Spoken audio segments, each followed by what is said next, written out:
Haleluya. Shalom wapendwa, Bwana Yesu asifiwe na karibuni tena. Ni matumaini yangu kwamba nyote ni wazima wa afya, mnaendelea salama kwa rehema na neema za Bwana na Mwokozi wetu Yesu Kristo. Bila shaka ni episode ya 7 sasa, tunaendelea na mafundisho yetu kwenye kitabu cha Wakorinto wa kwanza. Nabii anakiita Wakorinto kitabu cha masahihisho. Kwa hiyo tumetamani kuona kitabu cha masahihisho kwa undani zaidi, ili tuelewe kile ambacho mjumbe wa wakati aliongea kwa undani kuhusu kitabu cha Wakorinto ambacho ni kitabu cha masahihisho.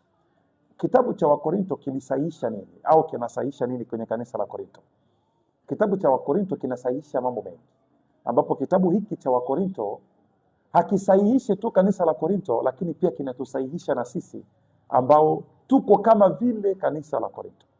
Na mambo ni mengi ambayo yamesahihishiwa na kitabu cha Wakorinto, ambayo Paulo aliandika ili kulisahihisha kanisa la Korinto, likiwemo jambo la kwanza ambayo ilikuwa ni migawanyiko katika kanisa.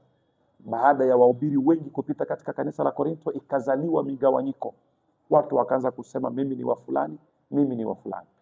Kulikuwa jambo pia la majivuno au kujisifu katika kanisa la Korinto. Watu walikuwa wanajisifia hekima. Kulikuwa pia jambo la kusahau baba wao wa imani ambaye ni Paulo. Na jambo lingine nzito ambalo lilikuwa katika kanisa la Korinto ilikuwa ni zinaa ya kipekee ambayo ilikuwa ya mtu kuzini na mke wa baba yake. Jambo lingine ilikuwa ni kushitakiana, yani waaminio kushitakiana kwa wasioamini.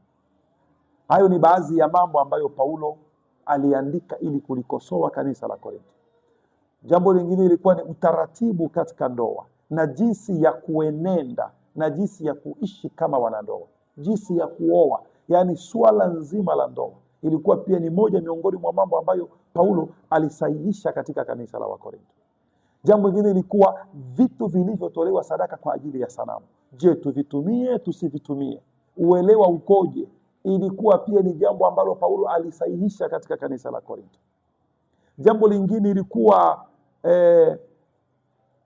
matumizi na utaratibu katika kutenda kazi kwa huduma na karama. Ni moja pia ya mambo ambayo Paulo alisahihisha katika kanisa la Korinto. Jambo lingine ilikuwa nafasi ya mwanamke katika ndoa au kifuniko cha mwanamke, au pia baada ya hiyo ilikuwa masuala kuhusu meza ya Bwana.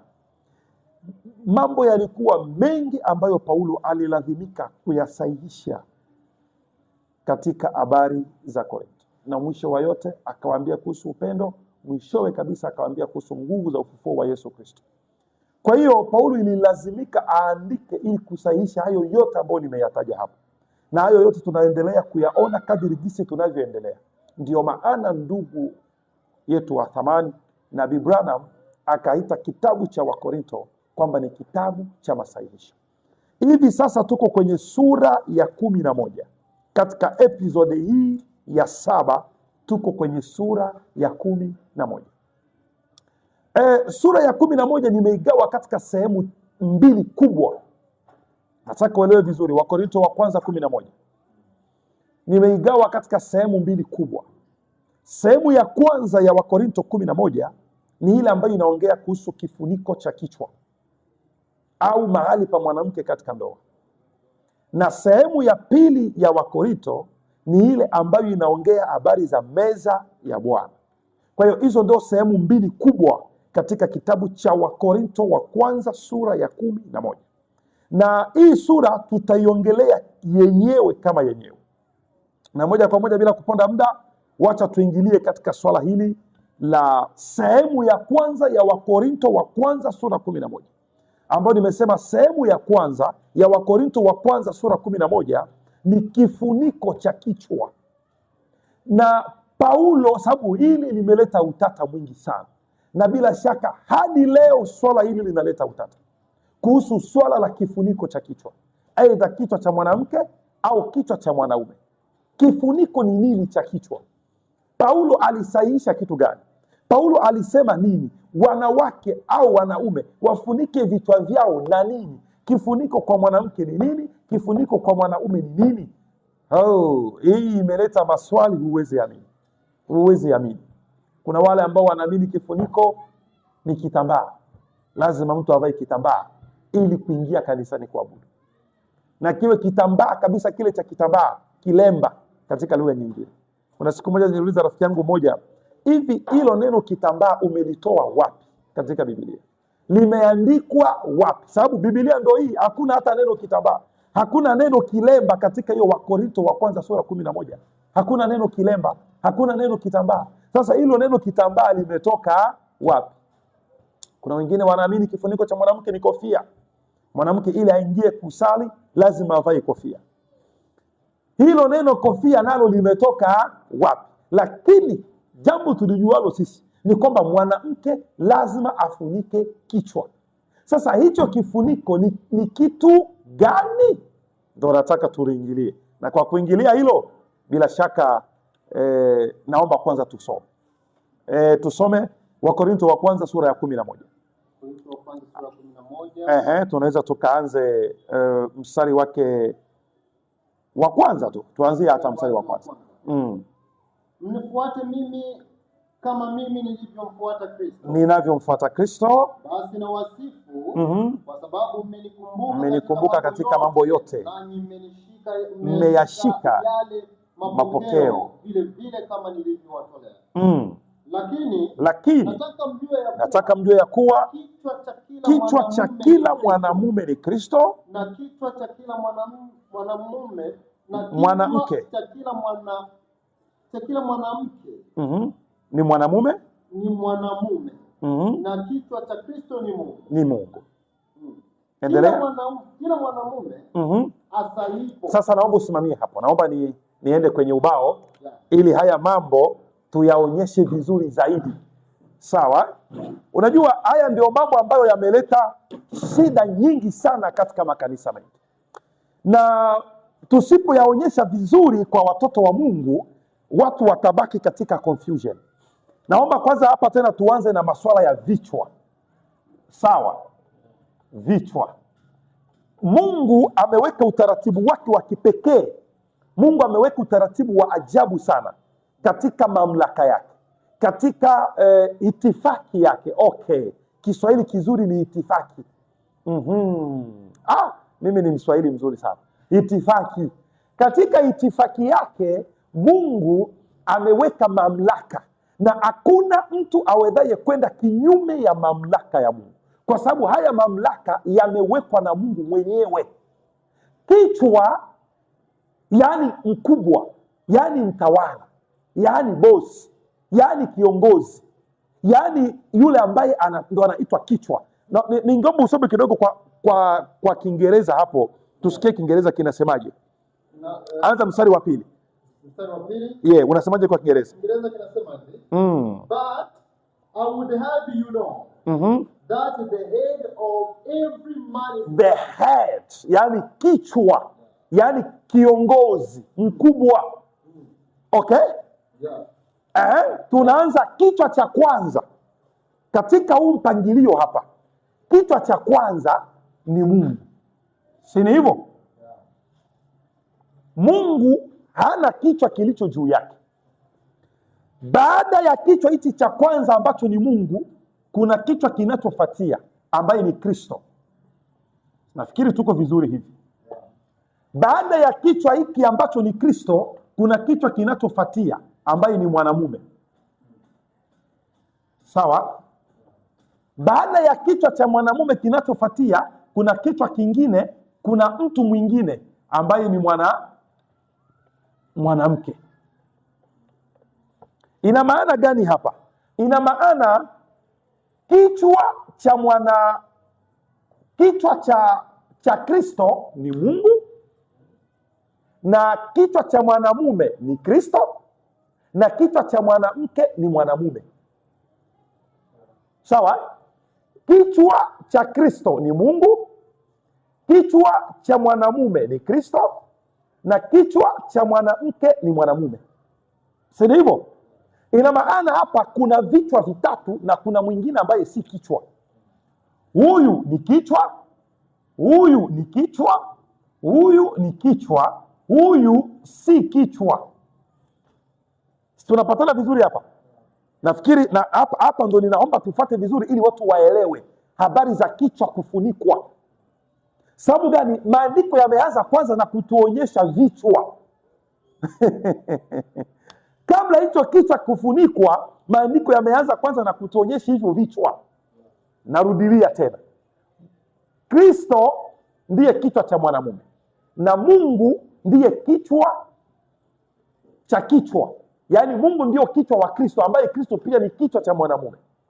Ina maana katika hivi vichwa vitatu kuna kichwa kikubwa ambaye ni Mungu, kichwa kinachofuatia ni Kristo, na kichwa kinachofuatia Kristo ni mwanaume.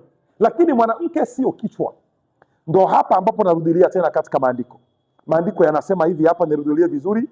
Yanasema, lakini nataka mjue ya kuwa kichwa cha kila mwanamume ni Kristo, na kichwa cha mwanamke ni mwanamume, na kichwa cha Kristo ni Mungu. So Mungu ndiye kichwa cha Kristo, Kristo ndiye kichwa cha mwanamume, mwanamume ndiye kichwa cha mwanamke.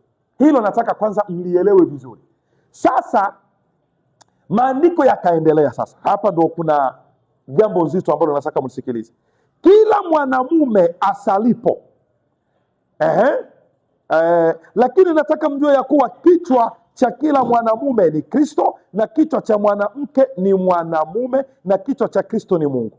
Kila mwanamume asalipo au anapoutubu, naye amefunikwa kichwa, anaaibisha kichwa chake. Good. Kwa hiyo kila mwanamume ambaye ni huyu hapa, anaposali au anapoutubu, naye amefunika kichwa hiki, eti anaaibisha kichwa chake. Kwa hiyo hapa kwanza lazima tuelewe kuna vichwa aina hizi mbili. Kuna kichwa hiki cha kawaida cha kibinadamu, na kuna kichwa kingine cha kiroho. Kwa hiyo mwanamume anaposali au anapoutubu na amefunika kichwa, anaaibisha kichwa chake. Hadi hapo hawajatuambia kifuniko ni kitu gani. Situko vizuri hapo naomba uchukue Biblia yako uwe ukisoma. Niko kwenye mstari wa 4. Kila mwanamume asalipo au anapoutubu, naye amefunikwa kichwa, anaibishwa kichwa chake. Bali kila mwanamke asalipo au anapoutubu bila kufunika kichwa, yuaibisha kichwa chake. Tusimamie kwanza hapo, twende polepole. Huyu mwanaume anaposali au anapoutubu na amefunika kichwa, anaaibisha kichwa chake. Kichwa cha mwanaume ni nani? Ni Kristo. Ina maana mwanamume anaposali na amefunika kichwa, anaaibisha nani? Kristo. Okay. So huyu mwanamke huyu anaposali na hafuniki kichwa, anaaibisha kichwa chake. Mwanamke anaposali bila kufunika kichwa, anaaibisha kichwa chake. So kichwa cha mwanamke ni nani? Ni mwanamume. Kwa hiyo suala la mwanamke kufunika kichwa ni lengo kubwa, asiaibishe kichwa chake. Tunafuatana vizuri hapa, ambapo kichwa cha mwanamke si mwingine, ni mwanamume. Hivi tunafuatana vizuri? Kwa hiyo kila wakati mwanamke anapokuwa anasali, anapokuwa katika mahusiano na Mungu, lazima awe amefunika kichwa. Hii ina maana gani? Popote pale ambapo mwanamke yupo, lazima afunike kichwa, kwa sababu anaweza akasali hata bafuni. Kuna mwingine unaweza ukawe chooni, Roho Mtakatifu anakushukia, anataka kuongea na wewe. Kuna mwingine unaweza ukawa hata unatembea, nguvu za Mungu zinakushika. Popote pale, anywhere, anytime, unaweza ukawe katika kusali, unaweza ukawe katika kutubu, sababu nguvu za Mungu ziko na sisi in permanent. In fact, Roho Mtakatifu yuko ndani yetu dakika yoyote, saa yoyote. Kwa hiyo dakika yoyote, saa yoyote, lazima uwe umefunika kichwa. Sasa hicho ni kifuniko gani? Si ndio swali hilo? Hapa andiko limeendelea kuongea tu, linasema tu lazima afunike kichwa, lazima afunike kichwa. Mwanamke yoyote, subiri nisome tena. Naomba unisomee tena mstari huo wa 4. Na kila mwanamume asalipo au anapoutubu, naye amefunikwa kichwa, yuaibisha kichwa chake. Bali 5, kila mwanamke asalipo au anapohutubu bila kufunika. Kwa hiyo kila mwanamke asalipo, sawa, au kuhutubu. Soma kwa Kiingereza pale, kusali, kuhutubu. Imeandikaje? To prophesy. Ni maneno mawili. Kusali wameandika nini? To pray. Na kuhutubu wameandika nini? Kuprophesy. Kwa hiyo kila mwanamke anapoprophesy au anaposali bila kufunika kichwa, anaaibisha kichwa chake. Na mtu, do you know what is to prophesy? To prophesy is to speak on the behalf of God. The way I'm preaching here, I'm prophesying. Yani hivi kadiri ninavyohubiri hapa, ninatoa unabii. Kwa sababu kutoa unabii ni kuongea neno la Mungu. Hamna kingine zaidi ya hicho. Kutabiri ni kuongea on behalf of God. Yani ni Mungu anaweka neno lake ndani yako, alafu wewe unalitoa. Hilo kwanza ndio definition kubwa na general ya kutoa unabii. This means mwanamke lazima afunike kichwa popote alipo, dakika yoyote, sekunde yoyote, lazima awe amefunika kichwa. Kwa sababu anaweza akahutubu popote pale, anaweza akashuhudia watu neno popote, anaweza akasali popote. Si wengine, mtu unaweza ukasali hata huko kwenye bafu, unaweza ukasali hata huko kwenye choo, unaweza ukawa unatembea na huko unasali.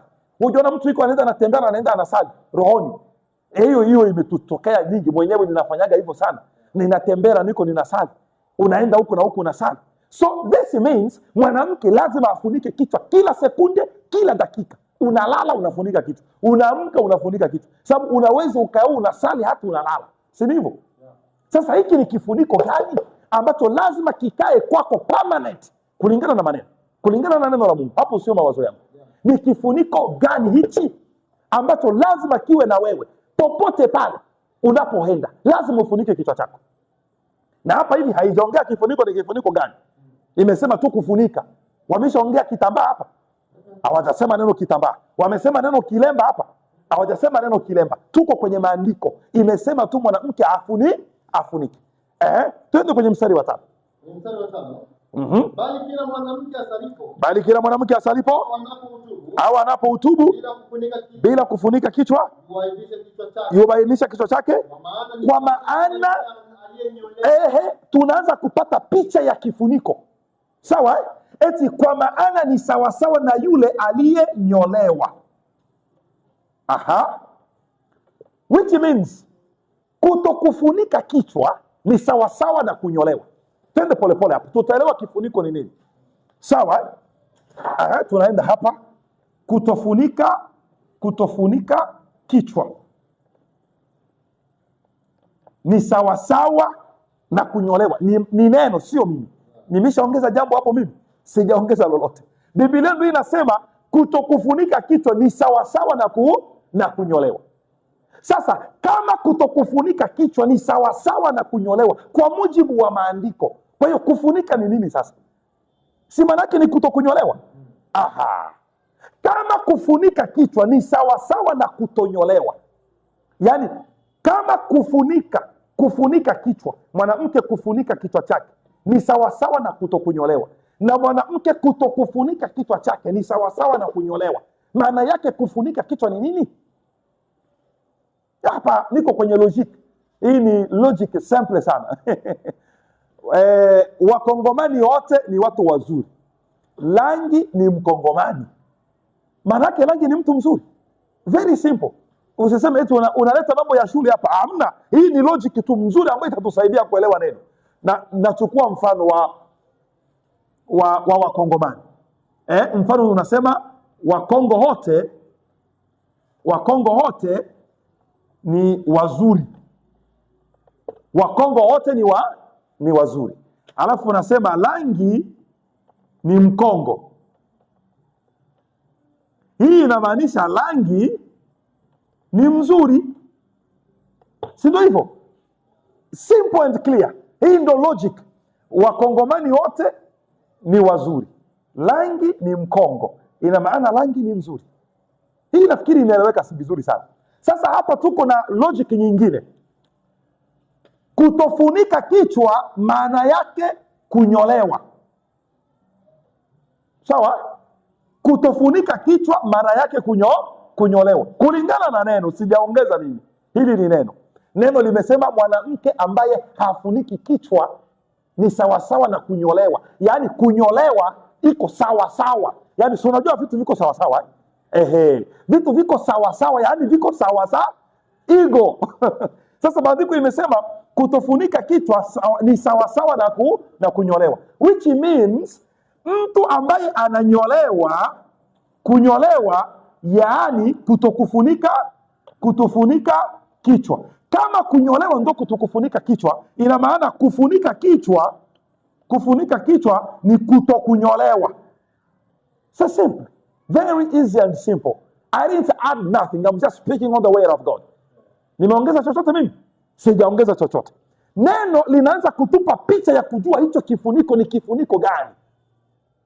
Kwa mujibu wa sura ambayo tumepata hapa, tukisema kunyolewa maana yake ni kukata nywele.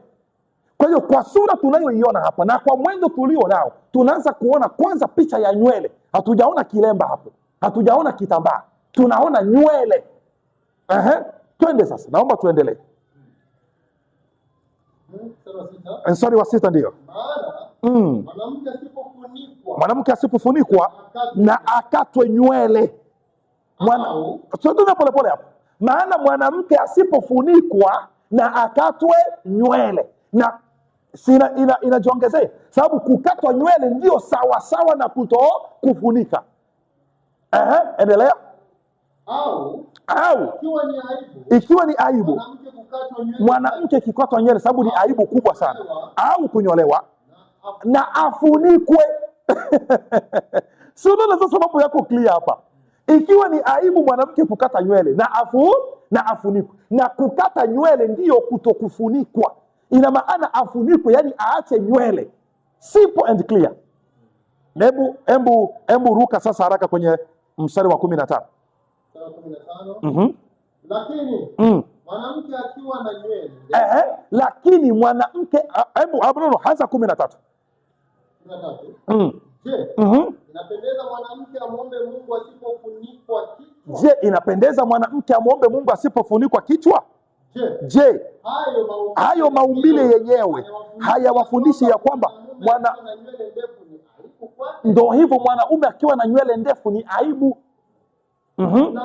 Lakini mwanamke akiwa na nywele ndefu ni fahari kwake, kwa sababu ili ziwe badala. Soma kwa Kiingereza hiyo mstari wa 15, sababu hapa neno mavazi ndio lilichanganya mchungaji mmoja. Ananiambia, mchungaji, wamesema mavazi ziwe badala ya mavazi, ina maana kuna mavazi. Okay, hebu soma mstari wa But if a woman has long hair, it's a glory to her. For her hair is given to her for a covering. Jamani, Kiingereza ndio kimeongea vizuri. Ndio maana mimi wakati mwingine nataka kusoma Biblia ya Kiingereza. Kwa hiyo mwanamke amepewa nywele ili ziwe kama kifuu. Kwa hiyo kwa tafsiri nzuri hapa, hao waliotafsiri Biblia kwa Kiswahili, kama wangetafsiri vizuri, wasingesema badala ya mavazi. Kama wangetafsiri vizuri, wangesema kwa sababu mwanamke amepewa hizo nywele ili kiwe kifuniko. Ndio gisi Biblia ya Kiingereza inaongea, na ndio gisi ya Kifaransa imeongea, na ndio gisi ya Kiebrania inaongea. Na huku hili somo ni kifuniko ni nini. Kwa hiyo basi, ili twende haraka, hakuna kivutio hapo. Ili muelewe haraka sasa, watoto wa Bwana, kuelewa ni kupenda kwa mtu. Wanasemaga hivyo watu wengine kwamba mtu kama hataki kuelewa, hata umueleweshe jinsi gani hawezi akaelewa. Lakini yule ambaye anataka kuelewa ataelewa tu kwa neno moja, kwa sekunde moja, kwa dakika moja. Ili kwamba muelewe haraka, nataka niwaonyeshe hapa mjue ya kwamba kifuniko alichopewa mwanamke na Mungu ni nywele zake. Kwa mujibu wa maandiko, kwa mujibu wa neno, sio kitambaa. Sijasema eti kuvaa kitambaa ni dhambi. I never say that. Sijawahi kuongea hilo. Sababu kunafika wakati hata mke wangu mwenyewe anavaaga kitambaa. Sawa, kunafika wakati hata dada zetu kanisani kuna wengine wanavaaga kitambaa. Kwa hiyo sijasema eti mwanamke kuvaa kitambaa ni dhambi. Lakini ninachotaka kuwaeleza hapa ni kwamba lazima mjue ya kwamba kile kifuniko ambacho Biblia ilizungumza, ambacho ni kifuniko cha mwanamke, sio kitambaa. Usivae kitambaa kama kifuniko. Vaa kitambaa kama kitu cha kulinda nywele zako, lakini kaa ukijua ya kwamba kifuniko cha kichwa chako ni nywele zako. Hiyo ni kulingana na maandiko. Kwa hiyo tengeneza nywele zako vizuri. Naomba tena ukasome mstari huo huo wa 15 kwa Kiingereza. Hapa tuna kifuniko cha kichwa ni nini? Lakini if a woman kama mwanamke have long hair, ana nywele ndefu, it's a glory it's a glory to her, for her hair is given to her for a covering. Kwa hiyo kwa mjibu wa Wakorinto wa kwanza sura 11 mstari wa 15, kifuniko ni nini? Ni nywele. Simple and clear. For her long hair, wanaandika japo long hair. Nywele ndefu. Hapa ndo kuna shida hapa. Sawa, kifuniko ni nywele ndefu. Ndio gisi tunajua sote. Sasa sitaki kuingilia ishilo ya nywele ndefu. Sababu itakuja kuwa mada nyingine ndefu na ndefu mno. Nywele ndefu. Ndugu Branham anasema nini kuhusu nywele ndefu? Je, hizi walizo nazo dada zetu ni nywele ndefu au ni nywele fupi? Na kama wana nywele fupi sasa wafanyeje? Nafikiri hiyo sasa ndo mada ambayo ingekuwepo. Lakini sio mada tena tofauti na hiyo. Sawa? Sababu mjumbe anasema nywele ndefu lazima zinaanzia wapi? Zinaanzia kwenye mabega. Eti nywele za dada ili ziitwe nywele ndefu lazima zianzie kwenye mabega, kwa sababu za Yesu zilikuwa zinafika mabegani. Huyu ni ndugu Branham anaongea. Anasema za Yesu zilikuwa zinafika mabegani na zilikuwa fupi. So za mwanamke lazima zishuke chini ya mabega. Sasa dada zetu wote wa Afrika nywele zao zinaishia hapa. Na ndugu Branham, Mungu alimkataza mwanamke kusali na nywele ndefu na nywele fupi au kukata nywele. Sasa dada zetu wa Afrika wote ambao hawana nywele ndefu, wana nywele fupi, je, wasalije sasa? Je, wasali ni hizo nywele zao fupi ambayo ni laana mbele za Mungu, au wavae vitambaa? Sasa sitaki kuingilia hiyo mada sasa hivi. Mimi nataka kwanza niishie hapa kuwaonyesha ya kwamba kifuniko ni nywele ndefu za mwanamke. Kifuniko ni nywele za mwanamke au nywele ndefu za mwanamke. Ukishaelewa hili kwamba kifuniko ni nywele ndefu, ndiposa utasoma vizuri, na kila mahali ambapo panawekwa kifuniko unaweka nywele ndefu. Hapo sasa utasoma vizuri Wakorinto wa kwanza sura 11 kuanza mstari wa 3 na kushuka. Sasa hapa tutafanya nini? Tuta replace x na value yake. Tunarudi kwenye mathematics. Rahisi sana. Sawa? X yetu hapa ni nini? Ni kifuniko. X ni kifuniko. Value ya x ni nini? Nywele. Si tuko vizuri hapa? Kwa hiyo tutasoma sasa Biblia vizuri. Mahali popote penye pameandikwa kifuniko tunaweka neno nywele. Sababu tumesha soma katika Wakorinto wa kwanza 11 mstari wake wa 15 ya kwamba kifuniko cha kichwa cha mwanamke ni nywele zake ndefu. Kwa hiyo kifuniko cha kichwa cha mwanamke ili asali vizuri mbele za Mungu sio kitambaa, ila ni nywele zake ndefu, na hiyo ziwe natural hair. Natural. Ambazo hazipakwi rangi. Natural. Aongelee kuhusu wigi. Hapana wigi. Nywele zako za kuzaliwa nazo. Sasa nataka tusome Biblia vizuri. Twende sasa, anza. Sawa, tunaweka kwenye kwa kifuniko tunaweka nywele ndefu. Anza sasa kusoma. Tuanze mstari wa 3. Mstari wa 3. Bapo kuna kifuniko tunaweka nywele. Yes, penye kuwa kifuniko, neno kufunika, kifuniko, mfuniko, tunaweka nywele ndefu. Si ndio kisi tumesoma? Yeah. Si tumesoma hivyo mimi na wewe katika Wakorinto wa kwanza 11:15 ambayo inasema ya kwamba kifuniko cha kichwa chake ni nywele zake. Aha. Sasa ili uelewe vizuri kwanza huku juu lazima sasa usome kwa style hii. Mahali popote penye ndikwa neno kifuniko unaweka nywele, sababu hii ndio imeandikwa katika Biblia. Hawajaandika kitambaa, hawajaandika kilemba, hawajaandika mwanamke avae kitambaa ili kuabudu. Wameandika nywele, ndio Biblia hii. Soma. Lakini nataka mjue ya kuwa kichwa cha kila mwanamume. Anza 5. Bali kila mwanamke asalipo au anapohutubu bila kuwa na nywele ndefu yuaibishe kichwa chake. Okay. Na kichwa cha mwanamke ni nani? kichwa cha mwanamke ni mwanamume. Okay, soma sasa vizuri. Soma sasa vizuri. Mstari wa 5. Mstari wa 5. Bali kila mwanamke asalipo au anapoutubu bila kuwa na nywele ndefu huaibisha mme wake. Hivi unasoma hii Biblia vizuri eh? Hii ni Biblia mpya hii. Baada ya Ufunuo mihuri 7, hii ni Biblia mpya hii. Naisoma tena. Na tunajua kichwa cha mwanamke ni mme wake. Si hivyo? Tunajua kifuniko cha kichwa cha mwanamke ni nywele ndefu. Sasa ili sasa tudekode hii Biblia, tuisome sasa vizuri. Mahali penye kuwa kichwa tunaweka kichwa cha ule mtu, mahali penye kuwa kifuniko tunaweka nywele ndefu. Simple and clear. Nasoma tena mstari wa 5. Bali kila mwanamke asalipo au anapoutubu bila kuwa na nywele ndefu yuaibisha mme wake. Kwa maana ni sawasawa na yule aliyenyolewa. Unaona shida iliyopo? Kwa hiyo mwanamke yeyote aliye na nywele fupi ni sawasawa na yule aliyenyolewa.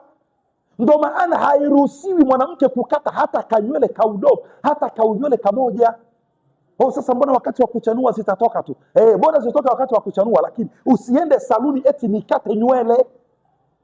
Sijui naeleweka vizuri hapa. Kwa hiyo mwanamke yeyote akikata nywele ni sawasawa na aliyekata zote. Ndio maana mjumbe malaika akaja akakutana na ndugu Branham, akaambia ndugu Branham, ambia wanawake wasikate nywele hata kidogo. Sababu ukikata nywele kidogo mbele za Mungu uko sawasawa na uliyekata zote. Tunaendelea sasa. Katika mstari wa 6. Maana mwanamke asipokuwa na nywele. Ndio hivyo soma. Maana mwanamke asipokuwa na nywele ndefu na akatwe nywele. Unaona? Maana mwanamke asipokuwa na nywele ndefu, hapo sasa ndio unasoma ili uelewe. Mwanamke asipokuwa na nywele ndefu na akate au ni aibu mwanamke kukatwa nywele zake au kunyolewa nawe na nywele ndefu. Oh, glory to God. Asante Mungu kwa mjumbe. So unaona sasa, hapa sasa tunasoma Biblia na kuielewa vizuri zaidi. Sababu kuna mtu, mbona nimesema kukata, kufunika, sasa hapa naamini utaelewa. Kwa hiyo kuelewa vizuri hii Wakorintho wa kwanza 11 ni kuanza mstari wa 15 kupanda juu. Yaani unaisoma kinyume nyume. Ila ukianza moja kushoka hutaelewa. Anza 15, pata kichwa, and then anza tena moja shuka chini. Twende. Kwa maana kweli haimpasi mwanamume kufunika au kuwa na nywele ndefu. Haimpasi mwanamume kuwa na nywele ndefu. Kwa sababu yeye ni mfano na utukufu wa Mungu. Lakini mwanamke ni utukufu wa mwanamume. Maana mwanamume hakutoka katika mwanamke, mwanamke katika mwanamume. Wala mwanamume hakuumbwa kwa Luka 13. Je, inapendeza mwanamke amuombe Mungu asipokuwa na nywele ndefu? Je, inapendeza mwanamke amuombe Mungu asipokuwa na nywele ndefu? Je, hayo maumbile yenyewe hayawafundishi mwanamume ndefu ni aibu kwake? Mwanamke akiwa na nywele ndefu ni fahari kwake, kwa sababu amepewa zile nywele ndefu ili ziwe badala ya mavazi au ili ziwe kama kifuniko. Nafikiri hii imeeleweka hii. Ambaye hatataka kuelewa hapa nafikiri ni mtu wa vurugu tu. Amen. Ili nafikiri liko wazi. 17 inasema nini? 17. Lakini katika kuagiza haya siwasifu ya kwamba mnakusanyika kwa faida bali kwa hasara. Maana kwanza mkutanikapo kanisani, ndio nasikia kuna baraka kwenu, nami nusu nasanyika. Kwa maana basi naomba kwanza nimekula dakika ngapi tayari? 34. Wow. Jamani, naomba nionyeshe hii sehemu ya kwanza ya Wakorintho wa kwanza sura ya 11. Kuanza mstari wa kwanza hadi mstari wa 16. Inaongea kuhusu habari za kifuniko ni nini. na tumeelewa kifuniko ni nywele ndefu. Kwa hiyo aliyeruhusiwa kuwa na kifuniko kichwani mwake ni mwanamke, ambaye haruhusiwi kuwa na kifuniko ni mwanaume. Na ndio maana unaona tuna shevu nywele zetu, ndio maana unaona tumezikata, lakini za wake zetu hazikatwi. Kwa hiyo mwanamke haruhusiwi kukata kaunywele hata kamoja, na ni bora kila mwanamume ajue thamani ya nywele za mke wake, kwa sababu ni kwa ajili ya mume. Ndio maana mwanamke ana nywele. Yule malaika aliyetajwa hapa ni mwanaume. Usifikiri kwamba kuna malaika kutoka mbinguni wa wanawake. Sababu kuna mtu mwingine alikuwa ananiambia hivyo, kwa ajili ya malaika huyu, maana yake unaelewa ni malaika nani wewe? Malaika si maana yake ni mjumbe.